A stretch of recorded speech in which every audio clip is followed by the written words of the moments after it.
Nós estaremos dando então continuidade na nossa série de mensagens aqui no livro de Filipenses. Filipenses capítulo 3, do verso 8 até o verso 11, diz assim o texto sagrado: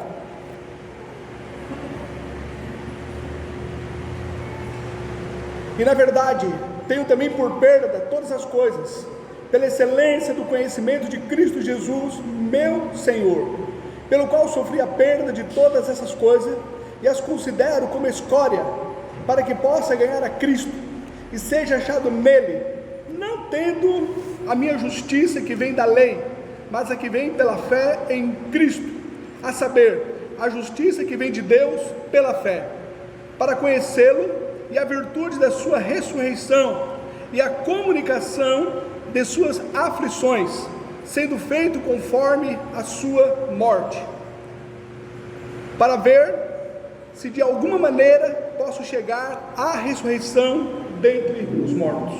Vamos orar mais uma vez.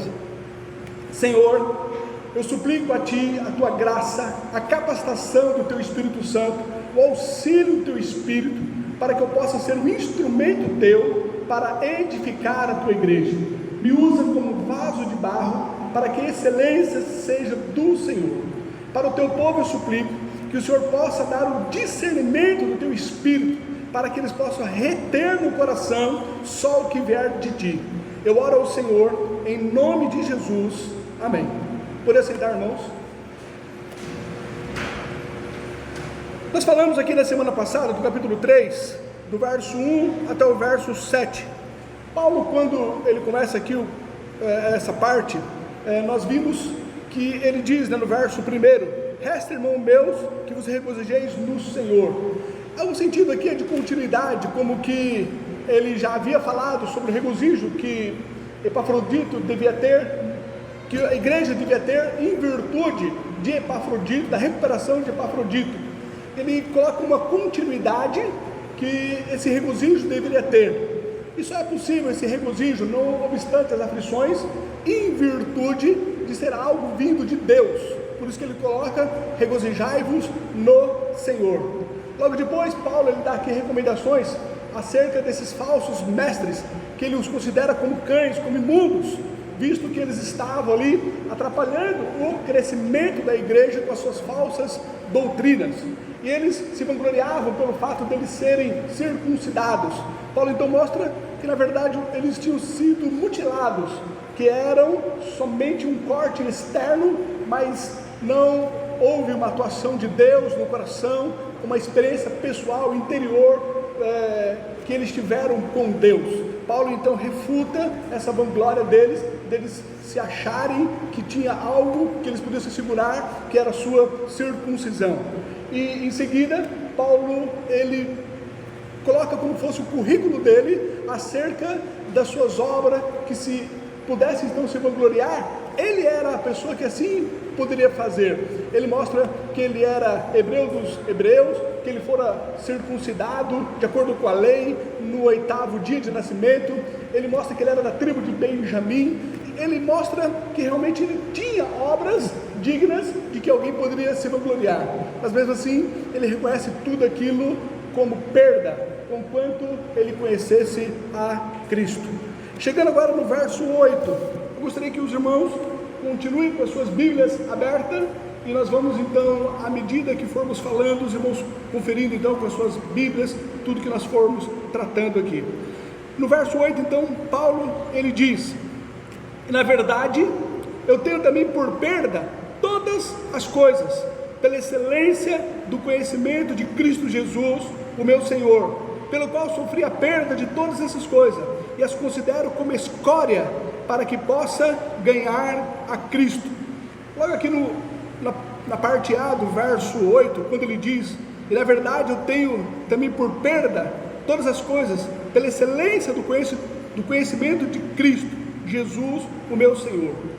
Como nós vimos aqui no contexto anterior, no verso 5 e no verso 6, Paulo ele já havia dito que ele considerava como perda a sua justiça própria.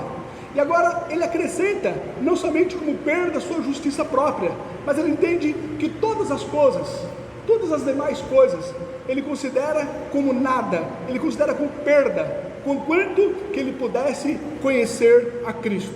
Diz assim então, a parte A do verso 8, e na verdade eu tenho também por perda todas as coisas, não somente a minha justiça própria, como ele colocou anteriormente, mas todas as coisas.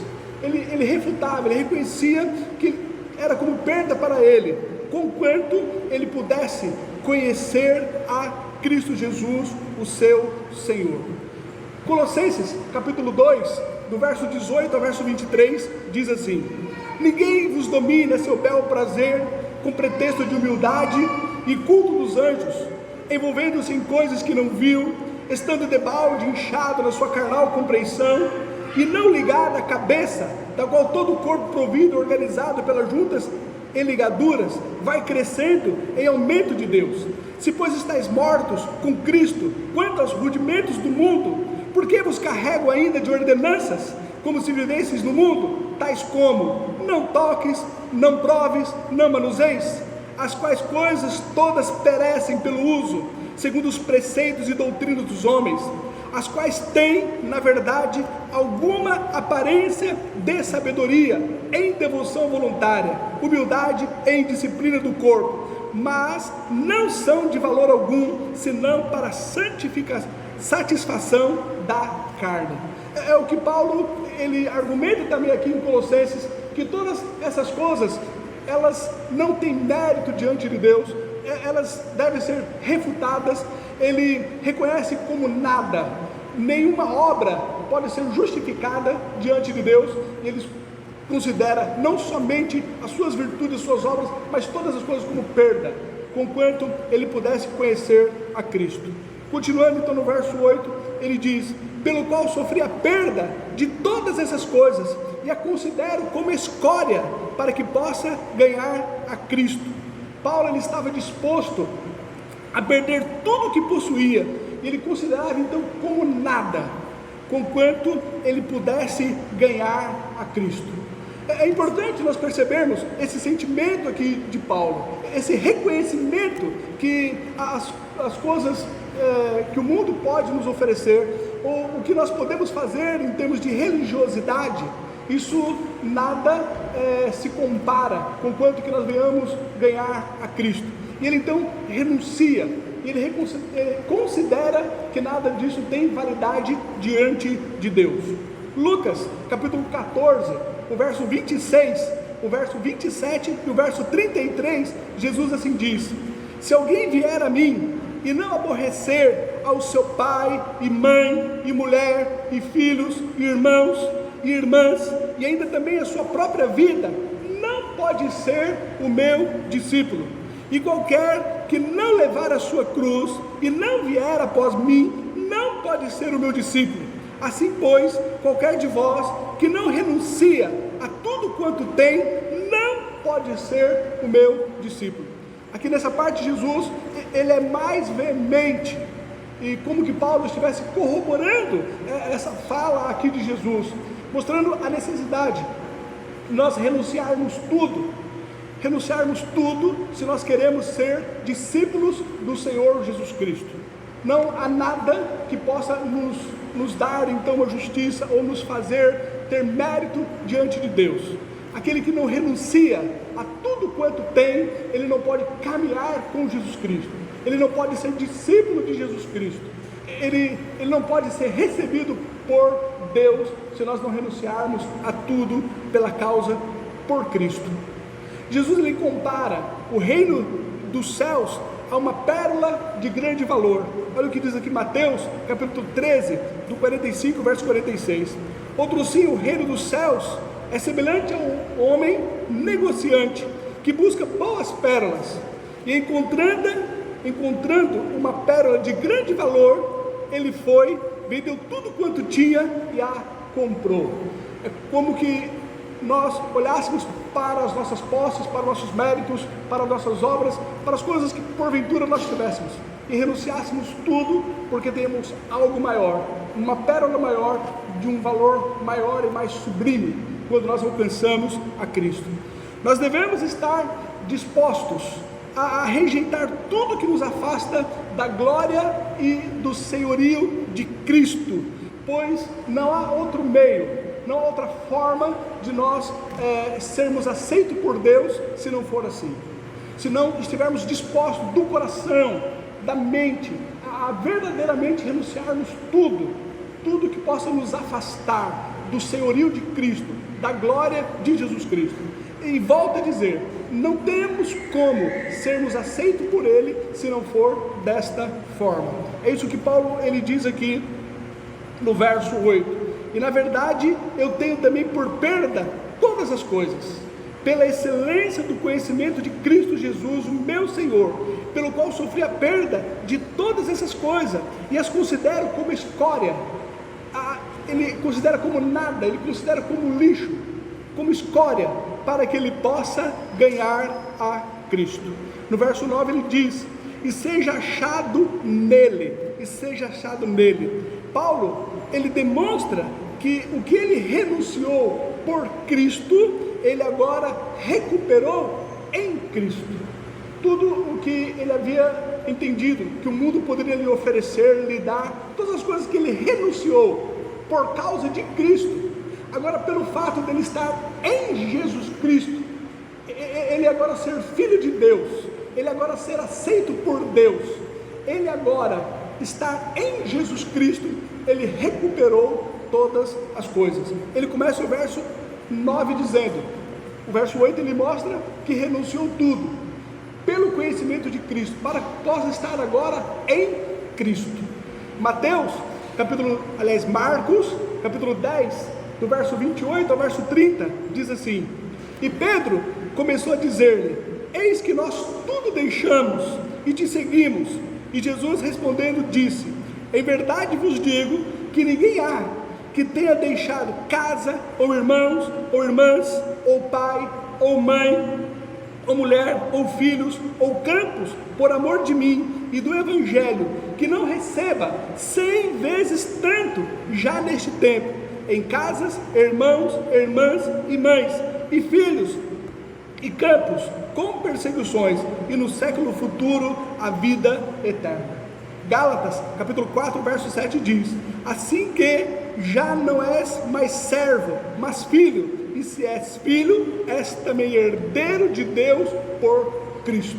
Todas as coisas que Paulo ele renunciou, todas as coisas que ele reconheceu como perda, com quanto que ele pudesse estar agora em Cristo, foi tudo recuperado em Jesus Cristo.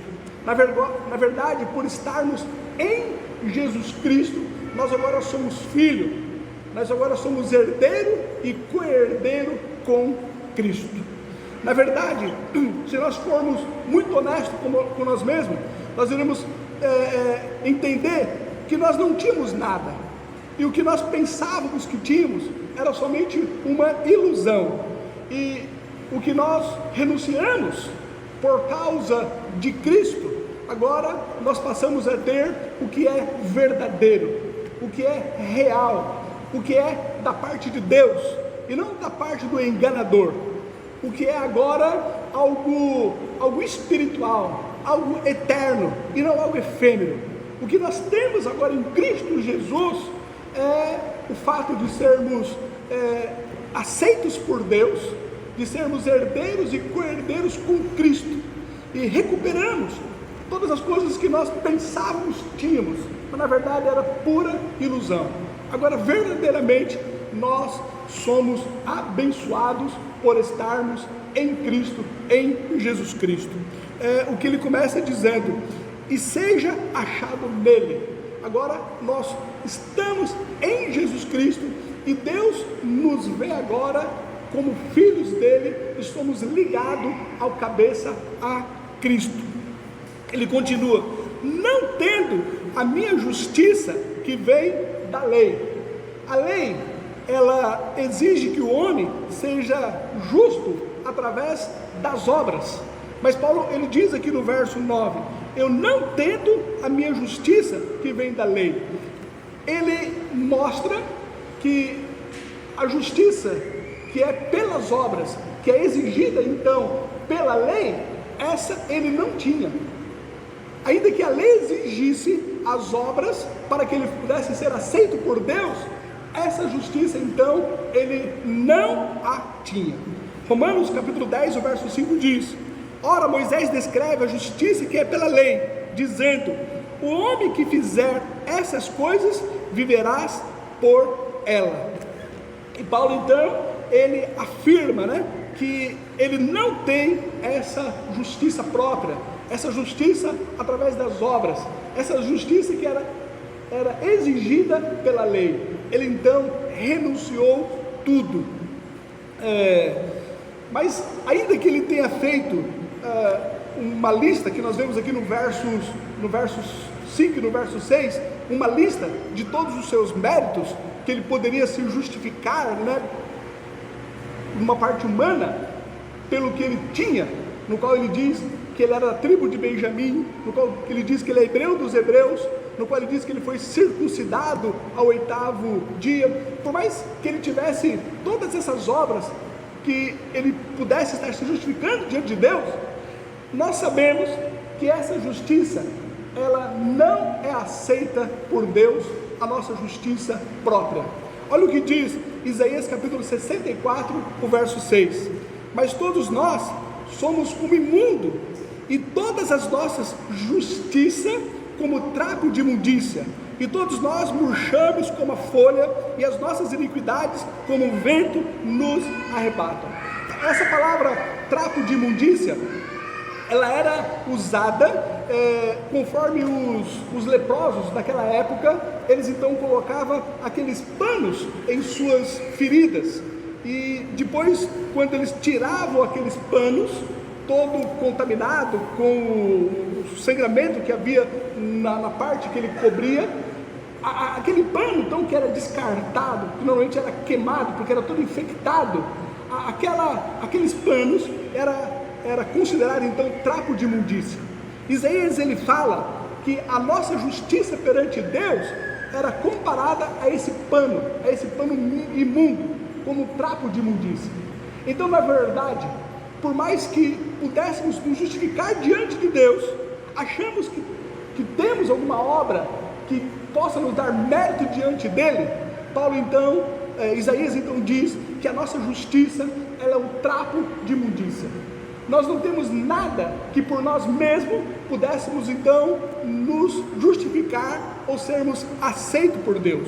E Paulo então, ele diz aqui no verso 9: mas sendo achado nele, não tendo a minha justiça que vem da lei. Essa justiça que os homens arrogam ter por causa dos seus feitos, por causa das suas obras, por causa de algo que entenda que possa merecer diante de Deus, Paulo ele renuncia, e ele diz que ele não tem essas obras que vêm pela lei. Aí ele continua no verso 9: mas a que vem pela fé em Cristo. Em contraste com a justiça do homem, que é pelas obras, Paulo agora diz ter a justiça que vem de Deus através da fé.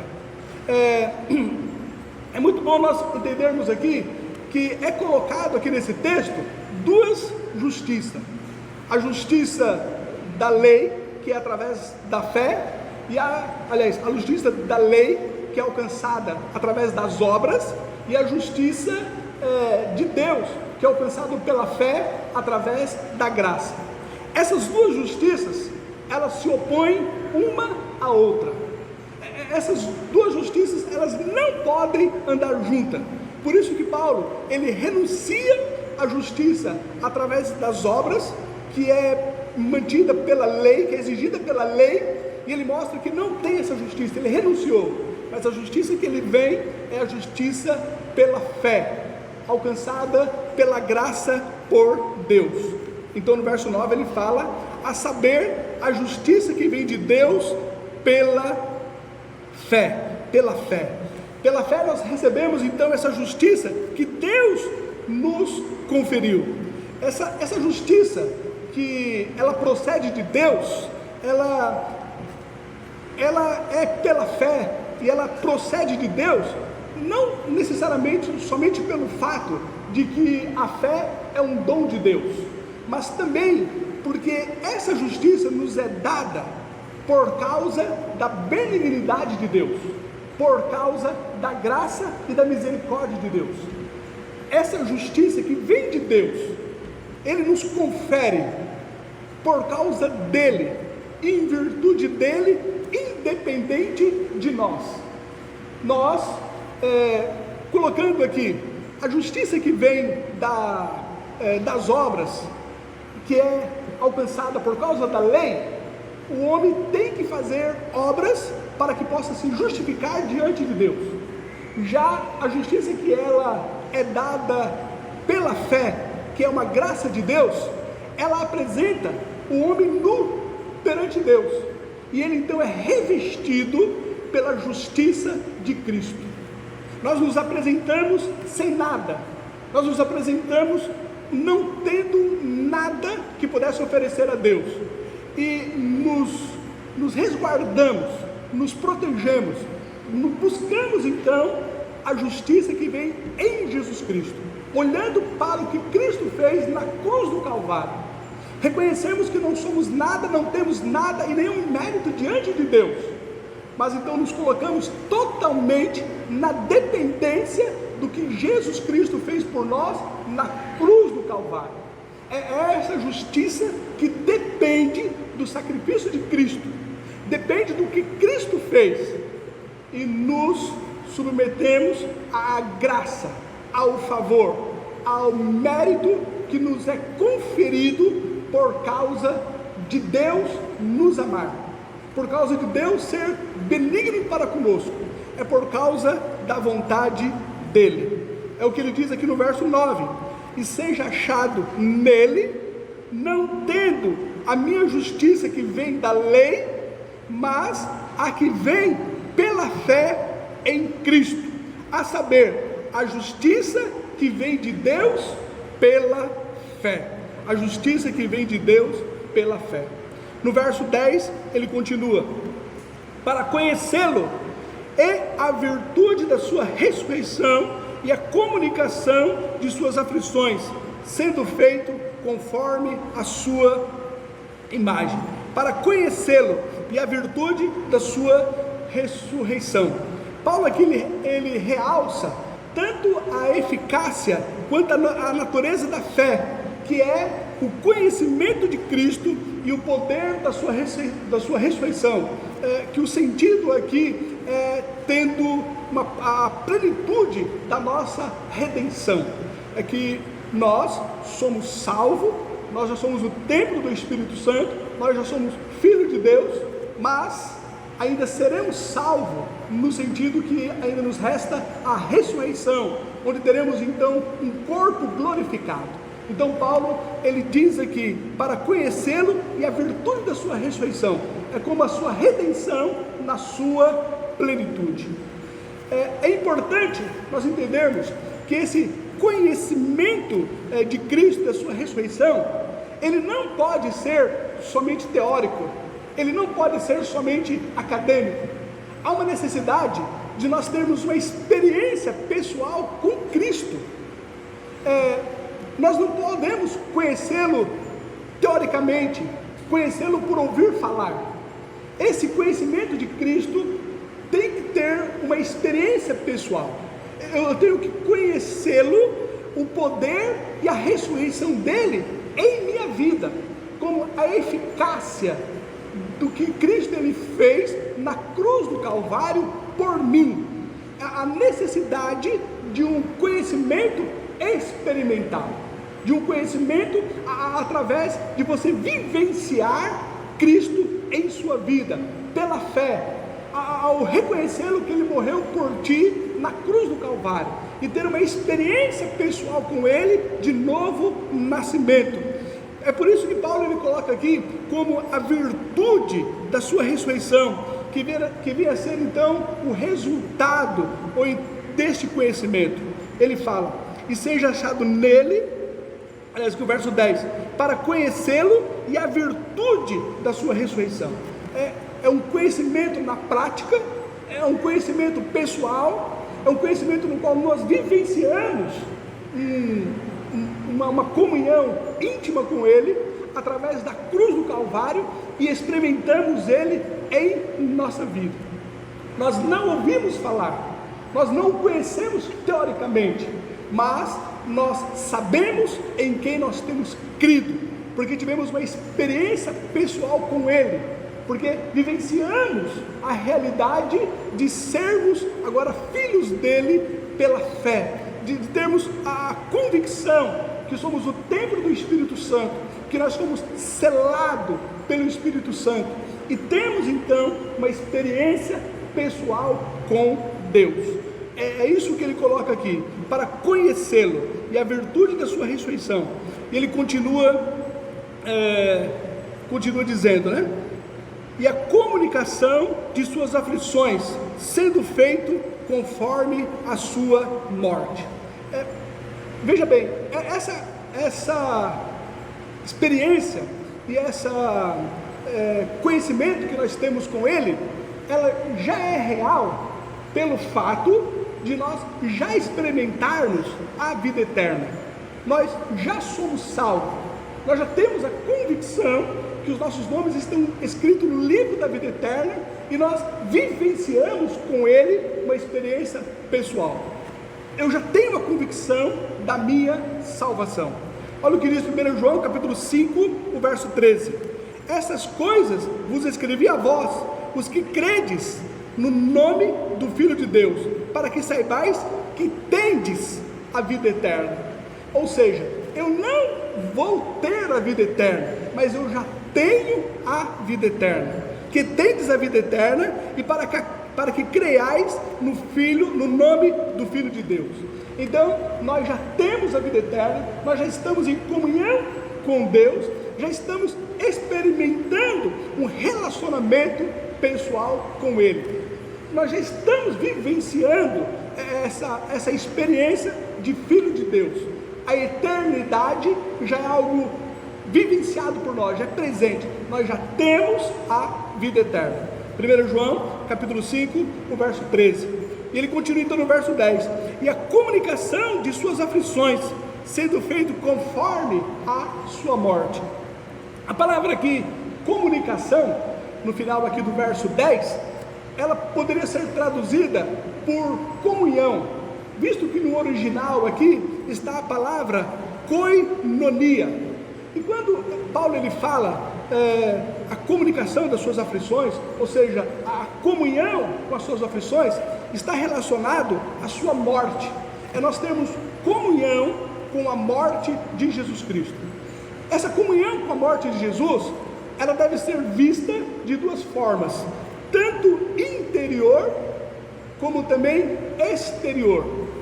Termos uma comunhão com a morte de Jesus Cristo de uma parte interior é o que Paulo lhe fala sobre sermos crucificados com Cristo, ou a crucificação do velho homem.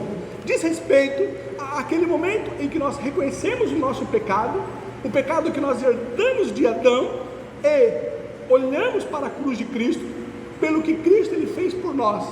Então o nosso velho homem, a nossa velha natureza, a nossa raça adâmica, ela foi crucificada em Cristo Jesus. É a crucificação do velho homem, para que ali nós pudéssemos ser regenerados em Cristo. É essa comunhão com a morte de Jesus, é nesse aspecto que devemos perceber. Romanos capítulo 6, o verso 6 até o verso 8 e o verso 11 diz assim: sabendo isto, que o nosso homem velho foi com ele crucificado, para que o corpo do pecado seja desfeito, para que não sirvamos mais ao pecado, porque aquele que está morto está justificado do pecado. Ora, se já morremos em Cristo, cremos também que também com ele viveremos. Assim também vós considerai-vos como mortos para o pecado, mas vivos para Deus em Cristo Jesus, o nosso Senhor. Temos então a comunhão com a morte de Jesus, no sentido de que a nossa velha natureza, o nosso velho homem, foi crucificado com Cristo. Ali o salário do pecado, ele foi pago em Jesus Cristo. Mas também devemos entender essa comunhão com a morte de Jesus numa realidade exterior, onde nós somos mortos todos os dias. Não obstante nós já sermos filhos de Deus, não obstante nós já termos nossos nomes escritos no livro da vida eterna, não obstante nós já termos sido salvos, nós estamos sendo salvos todos os dias. É o que a palavra de Deus nos fala sobre santificação. É onde nós somos transformados de glória em glória, onde nós, a cada dia que vemos, através da palavra de Deus, os erros que cometemos, reconhecemos a Ele e passamos agora a não mais cometer esses pecados. Então nós mortificamos a nossa carne, nós então somos transformados de glória em glória. Essa comunhão com a morte de Jesus, no sentido dela ser contínua. Eu fui salvo, o meu velho homem foi crucificado com Cristo, eu estou sendo salvo, eu estou no processo de santificação, e eu serei salvo quando então eu terei um corpo glorificado lá nos céus. É esse processo então de santificação, é esse processo de comunhão com a morte de Jesus, no sentido externo, onde todos os dias morremos, mortificando a nossa carne. Romanos capítulo 8, verso 13 diz: porque se viverdes segundo a carne, morrereis, mas se pelo Espírito mortificardes as obras do corpo, vivereis. Efésios capítulo 4, verso 22 diz: porque quanto ao trato passado, vos despojeis do velho homem, que se corrompem pela concupiscência do engano. Veja bem, só irá desfrutar da vida eterna e da ressurreição dos mortos quem tem uma comunhão contínua com a morte do Senhor Jesus Cristo. Não somente essa morte inicial, quando então nós reconhecemos os nossos pecados e confessamos a Jesus Cristo como nosso Senhor e Salvador, mas também precisamos de ter essa morte contínua. Essa morte contínua é uma prova de que verdadeiramente essa experiência que nós tivemos no início, ela foi real e verdadeira, porque não basta nós chamarmos a Jesus Cristo de nosso Salvador, mas ela só se torna verdade, uma experiência real, quando nós o reconhecemos como Senhor de nossas vidas. E Jesus, ele passa a ser o Senhor de nossas vidas, quando então nós continuamente mortificamos a nossa carne, continuamente deixamos que a vontade dele prevaleça em relação à nossa vontade, onde nós então renunciamos a nossa vontade, o nosso eu, e passamos a cumprir os mandamentos, os testemunhos do Senhor, e podemos então dizer: vivo não mais eu, mas Cristo vive em mim. Nós temos que não somente morrer no início, mas morrermos continuamente por Jesus Cristo.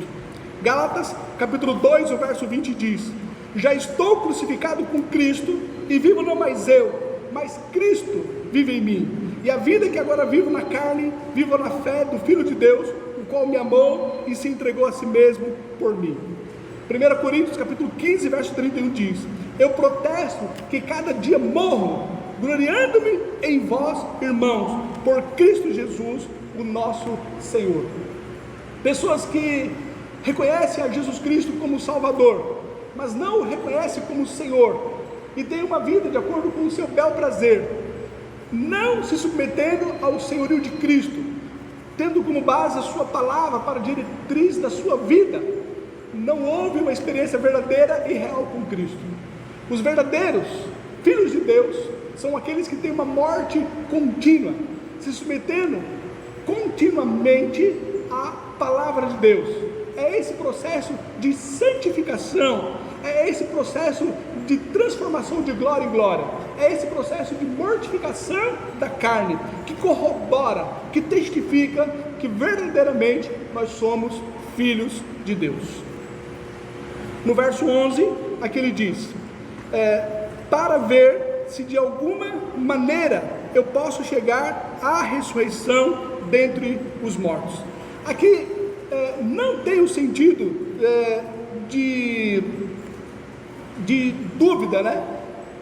Como que ele estivesse dúvida acerca dele ser salvo ou dele ter alcançado a salvação, mas expressa aqui uma dificuldade. Veja bem, não obstante nós participarmos da ressurreição, não obstante nós sermos salvos, e não obstante isso nos ser garantido pela fé, através da benignidade de Deus para conosco, não obstante isso ser verdadeiro, nós temos que pagar um preço. Você é salvo pela graça, mas você tem que pagar um preço para que você seja salvo. É o que ele diz aqui no verso 11, para ver se de alguma maneira eu posso chegar à ressurreição dentre os mortos. É esse esforço de renunciar ao velho homem, é esse esforço de subjugar a nossa velha natureza, é esse esforço de um compromisso em submissão ao senhorio de Cristo. É algo que revela que verdadeiramente quem controla a nossa vida já não é mais a nossa natureza adâmica, mas sim o Espírito Santo que está em nós.